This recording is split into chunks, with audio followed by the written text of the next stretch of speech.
I'm not answering that, freak that. Friday Frights with Cris. You don't know what that is?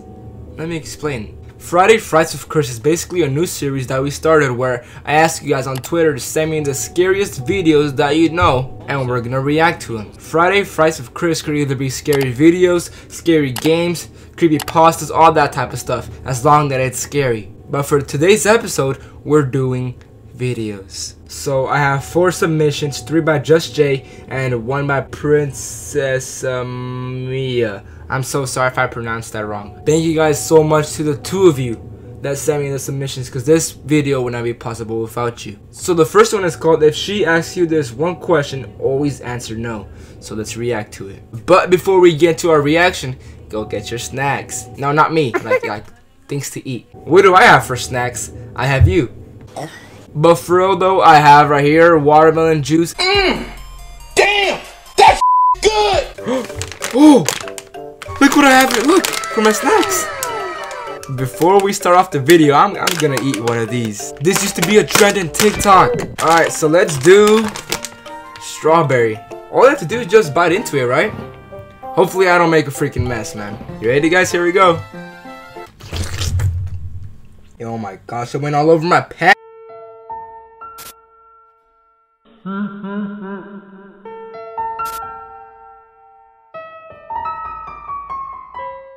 Here we go. If she asks you this one question, always answer no. What a pleasant way to begin my 3 AM shift at Mercy Hospital. The first thing I did as I sat down was cut my finger. It was a paper cut. And despite working at one of the largest hospitals in the state, I couldn't find a single band-aid laying around. I sucked on my index finger like a vampire while I scrambled my desk for that band-aid. I found one. Purple. I'm a hospital receptionist, and all that means is I greet visitors, make appointments, and look nice. Well, as nice as a 30-year-old man who hasn't slept in hours can look. That night, as we call it, it was just me and a few nurses on the floor. Other than that, it was ghost quiet, except for the heavy rain. I sat back on the cheap recliner chair that all receptionists get the honour of using. While adjusting my band-aid, I listened to the television mounted on the corner of the ceiling as it broadcasted a seemingly important message. Authorities say the woman was last seen on Cedar Avenue. I looked up to see if the television was showing any images of this strange woman. None. It was yet another crazy person with no name and no face who we were supposed to look out for. Not creepy at all. Authorities also say the woman was reportedly walking around and asking people very, very bizarre questions. I focused back on my desk and continued working, but I still listened as the news anchor went on and on. She continued. The following statement was issued by an unidentified government official. Listen carefully, folks. Whatever she asks you, answer no. Do not, under any circumstances, answer yes. Officials won't comment further as to why, citing security clearance. Police are asking that you immediately call 911 if you deem anyone suspicious. I thought that part of the coverage was quite odd, but I wasn't sure anything could scare me anymore. Working here at the hospital, I thought I had seen it all. At the flash of the ruby red ambulance lights, I've seen people come in with severed arms, legs, fingers, people who somehow managed to scoop out their eyes, failed suicide attempts, and much, much more. You get used to it. My head was practically sunk into my desk as I filled out paperwork. That's when I heard something very subtle. Cheers. Initially. I heard it coming from the front doors, the entrance. The automatic doors opened and closed, slamming against each other, and sounding an obnoxiously loud thud. Get out of there! The very dim lighting I had surrounding my desk flickered incessantly. Hide! Do Hello? something! I called out, seated behind the safety of my desk. Only the whistling wind responded. Hello? I called out again. Bro, I felt shut obligated up! to check if someone was there, especially since it might have been someone who was injured and needed our attention. I reluctantly picked myself up from my chair and walked over to inspect. I nearly slipped and cracked my head open as the entrance floor was almost flooded from the rain. I noticed footsteps, wet shoe marks that seemed to come inside the hospital and then back out. I stood near the doors, poking my head outside, and looked. All I heard was the distant sounds of sirens and honking cars. The rain poured harder. The peace and quiet was disturbed within moments of me sitting back down.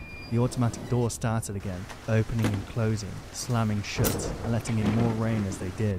But this time, I heard gentle footsteps make their way towards me, tapping closer and closer. Someone slowly emerged from the darkness between the entrance and front desk. A woman with drenched black hair approached, wearing a dark brown raincoat and a pair of boots that were too large for her toothpick legs.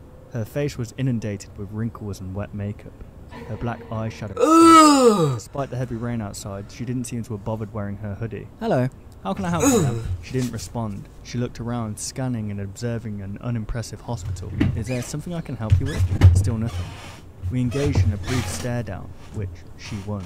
I looked down and pretended to gather important paperwork. Are you here to visit someone? Then finally, she responded without talking. She simply nodded and then took a few steps forward. Her hand hanging down her side. Coronavirus, get back! Her posture was unnatural, almost uncomfortable. Okay, for now I need you to sign here, then we'll have to wait a few hours for visiting time to begin, I said, pushing forward a sheet of paper and a pen. She raised her arm to sign and then abruptly stopped. She seemed startled by something on the desk. She looked at me, tilted her head and, with a smile that was as wide as her eyes, said, "Would you please move that for me?" I was confused at first, and then she pointed at it with her index finger, as drops of rainwater tapped against my desk while her arm hovered over it. I took the little crucifix we had at the front desk and put it in a drawer. The woman proceeded as if she was going to finally sign the paper and then stopped before writing anything. She dropped the pen on the ground and stood there again, staring at me. You messed up. She asked me a question. You're dead. Do you reject the Trinity? I'm sorry. No. Just say no. Just say no. Stood there like an ancient statue. I had no idea what she meant by the question. Ma'am, who exactly are you here to see? Family? Friend? What's your relationship with the patient? Before I could finish talking midway through my question, the woman turned around and walked out the door, still smiling and her eyes as wide as I'd ever seen in person. I went back to work and tried to run, but her creepy mannerisms were trapped in my mind throughout the night. At around 4 AM I spotted one of the children in our hospital walking down the hall. "Nina, is that you?" I called out. All the kids in the hospital knew me. I was proudly considered one of the cooler employees. I let them break the rules. I brought them snacks upstairs and even told them scary stories, despite their predictable regret later on. The nurses would get angry with me every time I held one of my scary story nights. They always had a bunch of bed sheets to change the next morning. I only did these things for the kids when I wasn't busy, when it was a quiet night, and this was one of those uneventful nights, which of course was a good thing. Anyway, it was very odd to see Nina awake at that time, walking down those shadowy halls. She was absolutely terrified of the dark, and yet there she was. "Nina, is that you?" I squinted my eyes as I walked towards her. "Sorry, Matt," she began. "I don't want to be there anymore." She had dragged her blue blanket along with her, which was her way of gesturing to us that she wanted to move to another room. "The other kids bothering you again?" I asked. I took hold of her hand and began walking her back to the elevator. "Matt, please, don't make me go back up there. I don't like the new nurse." I stopped walking. "What?" I said, kneeling to Nina's level. "She keeps asking us the same question over and over. I said no so many times. I keep telling her no, but everyone else kept laughing with her and saying yes to her. Please, I don't want to go back up." Nina's words immediately... This only smart girl in the hospital. ...overworked mind. Something about a strange woman going around and asking even stranger questions. I didn't pay enough attention. How'd you forget? To notice the woman, but even if I had, I thought she had left the hospital. I ditched the elevator and ran up a flight of daunting stairs, stomping against each step with all the force I could muster. I probably woke up all those sleeping employees. I was so loud. I opened the door to the children's room and couldn't believe my eyes. I checked each room, each one on each floor. I woke up my co-worker nurse and asked about the children. She couldn't find them either. We looked everywhere and put the hospital on lockdown. We set off all possible alarms and other emergency procedures. We didn't find them. All that was left behind were their clothes. Oh no. Should have been paying attention.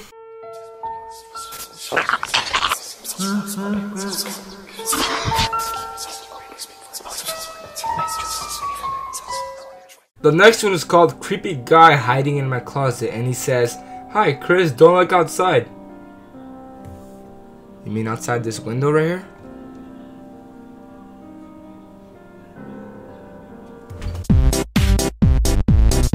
Okay.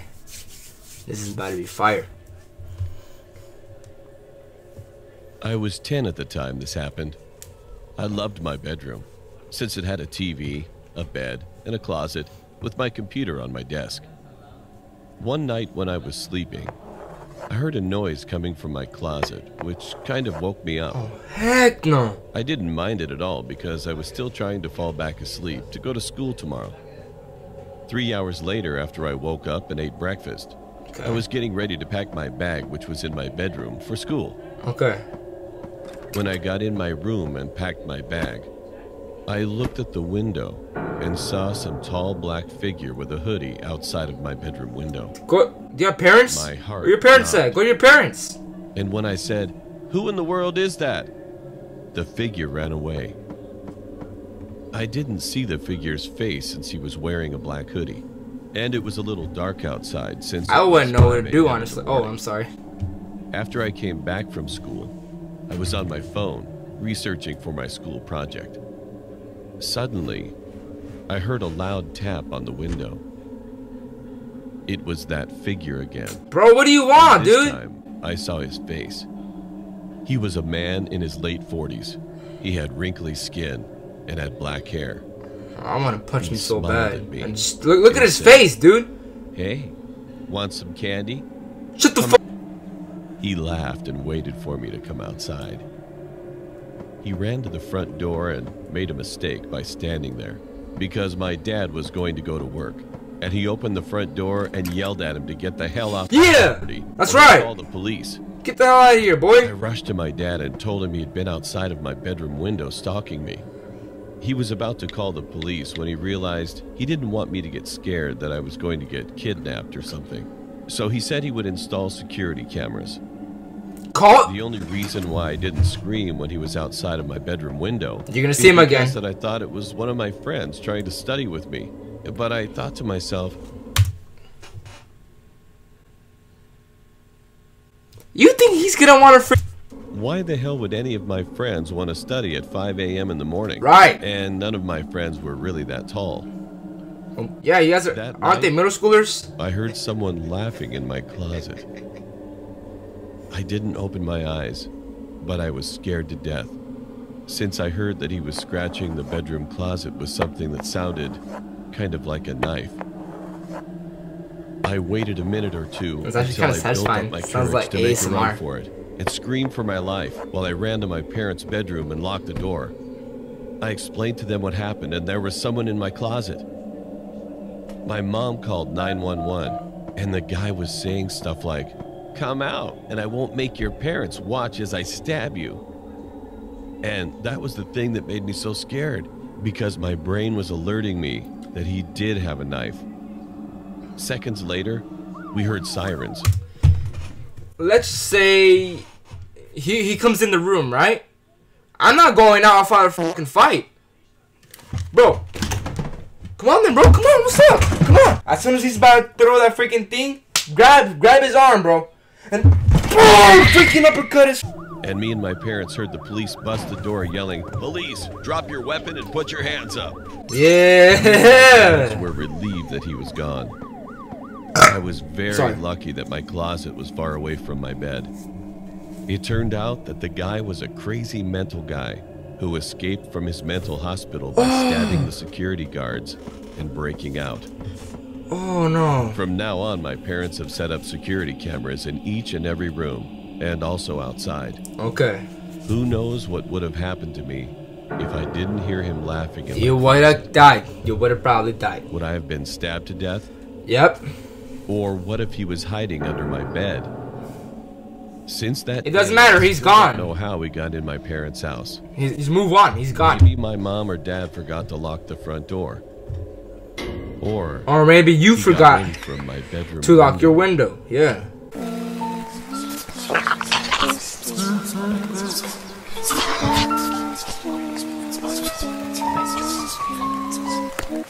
The third one sent in by Jay is called Creepy Bar. And he says, "Can you hear that? Someone's knocking."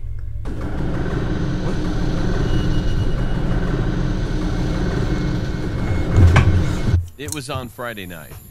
I was finishing the last deliveries that I worked for. I was headed to the bar that I would usually go to every night to grab a glass of wine. I noticed there was a new bar that had recently opened, a kilometer away from the usual bar. So I decided to try it out. When I arrived and pushed the entrance door, I noticed something very weird. There were only 5 people inside, and they were all dressed in Halloween costumes. Don't go in. Like vampire, ghost, werewolf, Nah. witch, and black magician. Don't go in. I felt really uncomfortable. Yeah. Because I was the only ordinary person there. And also because Halloween was over 2 days ago. Did someone just open my door?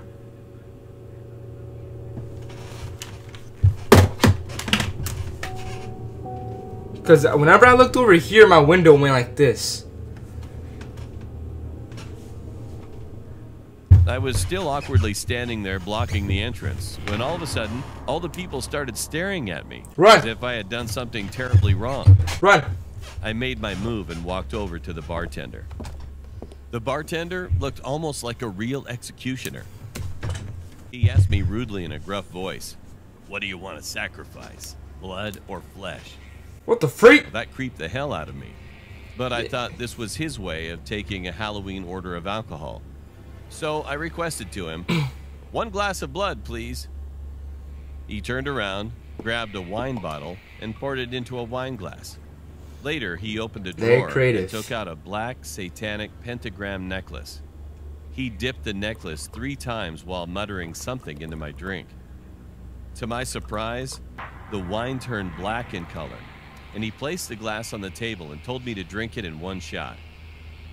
I was really thirsty at that moment, so I took the glass and drank it completely. You gotta throw up.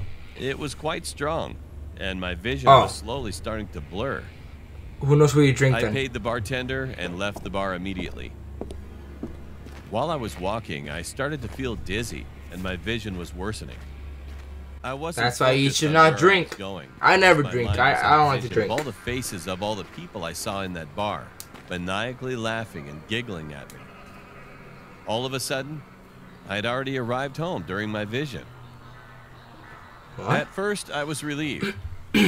But when I closed the door behind me and turned around, I knew that I was in the wrong house. Oh, It was completely abandoned, cold, gloomy, and barely lit with the rays of moonlight. get out of there. I Get out of tried to there. open the door, but it was totally locked.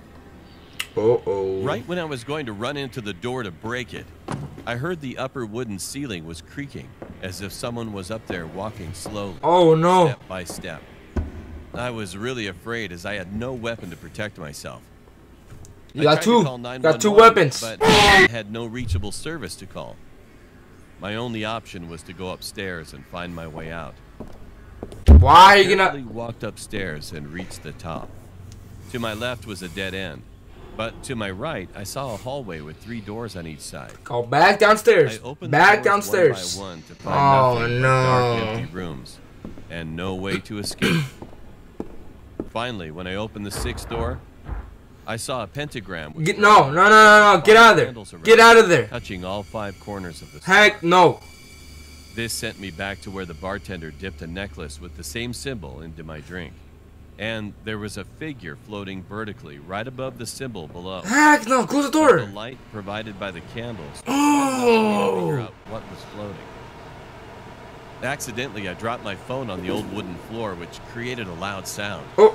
Uh-oh. The figure was slowly advancing to my direction. Oh. No. Quickly backed off and hit my head against the wall behind. That's quickly? That figure. I can't forget it. My body was completely paralyzed when I saw that the same bartender at the bar was this guy. He was What? still dressed as an executioner and faced my powerless body. To make matters worse, the doors of the empty room started opening on Oh no. one by one, and out came all of the 5 people I saw at the bar. Uh-oh. They were all laughing at me to the point I passed out. Then I heard silence. Then I woke up and realized that I was in a hospital. What I happened? asked one of the What happened? nurses what was What's going up, bro? on. Yeah. She told me that a group of teenagers saw me walking out of the forest and walking to the abandoned house. They tried calling out to me, but I didn't respond, nor look at them. Then the group saw me entering the house, and when they tried to open the door, it was locked. And so they called 911 thinking that I was trapped in that house. 30 minutes later, the police staff arrived and broke open the door and found me unconscious lying on the floor. They brought me into the hospital and were trying to investigate what had happened in that abandoned house. Later, I told police officers the whole story when they came to ask, but they didn't seem to believe me. While some of them were laughing, thinking that I was making it up. Look at him with a serious face. I'm not After lying. that, I went home and directly went to sleep. The next morning, I hurried to the bathroom because I had to vomit very badly. And after I did, I noticed that my vomit was black. To forget things, I tried taking a cold shower.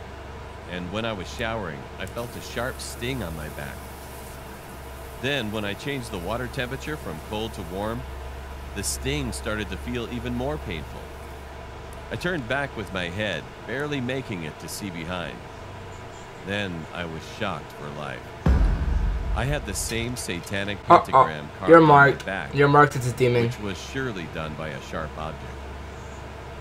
From then on, I never went to a bar again. Good. That's freaking good. He learned his lesson. That's good. Oh, guys, I just ruined this episode. Oh my gosh, I had the freaking heater on. I'm glad I noticed now. I'm so sorry. I mean, at least you won't have to hear it for this video. Must have been so annoying. I'm so sorry. Hey, yo, what's up, squad?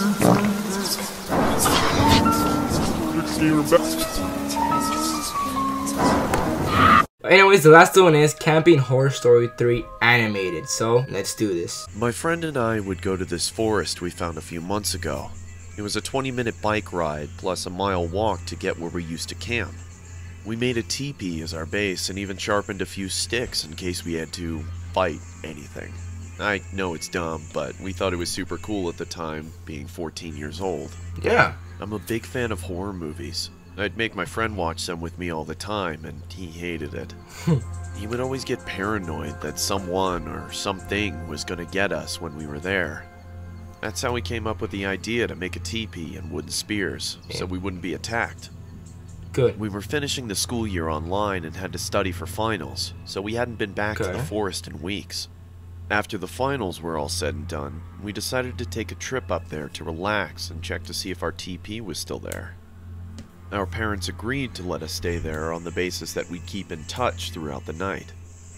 We didn't tell our parents this, but we would always take a big buck knife and a hatchet with us. We really thought we were manly.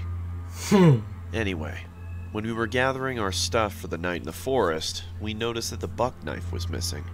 We thought nothing of it and assumed we'd just left it at the forest the last time we were there. On the bike ride there, my friend was on edge.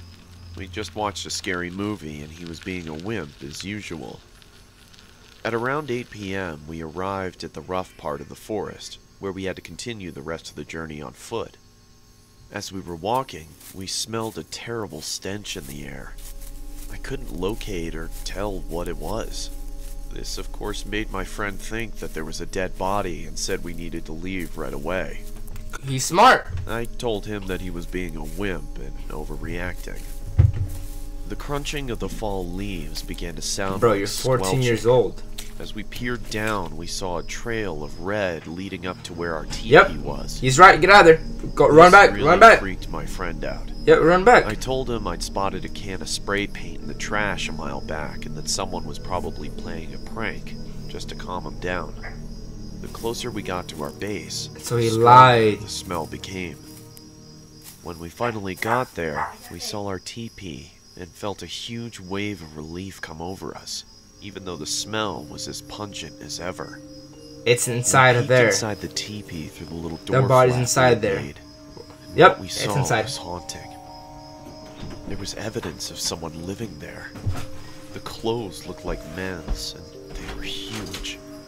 We continued to investigate the site. Behind the teepee was 2 rotting deer carcasses with a wooden spear in one and a buck knife in the eye of the other. At this point, I'll wait till my dog shuts up. Okay. my friend was already running back to our bikes, but I stupidly stayed for a little longer to scope out the area when I was greeted by a deep, monstrous voice.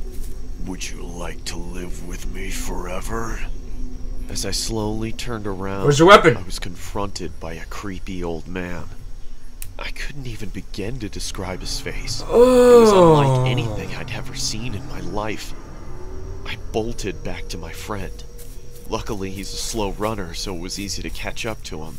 Okay, good. We then biked back as fast as we could, not looking back. I'm sure they never went camping again. That was actually good. This was actually a fun experience. I'm really glad I decided to make this series. And by the way guys, these videos are by Wanzi Entertainment and Llama Arts. So go ahead and check them out. Their links will be in the description down below. So please do not copyright strike me, guys. I am an actual huge fan. I used to watch Llama Art's old creepypastas and all that type of stuff. And I barely just met this guy thanks to Jay. So once again, I hope this is okay with you. I'm maybe gonna put the links of your videos in the description. So shout out to Wanzi Entertainment and shout out to Llama Arts. Their links are gonna be down below in the description. I hope I have permission to react to more of your videos on my channel. Make sure you guys go subscribe to them. But anyways, thank you guys ever so much for watching. Don't forget to subscribe, turn on post notifications so you don't miss out any single video. Subscribe now, you're part of the CrisxSquad. Until next time, guys, peace out. Love you all. CrisxGamer. For this life I cannot change. In the hills, keep off in the main.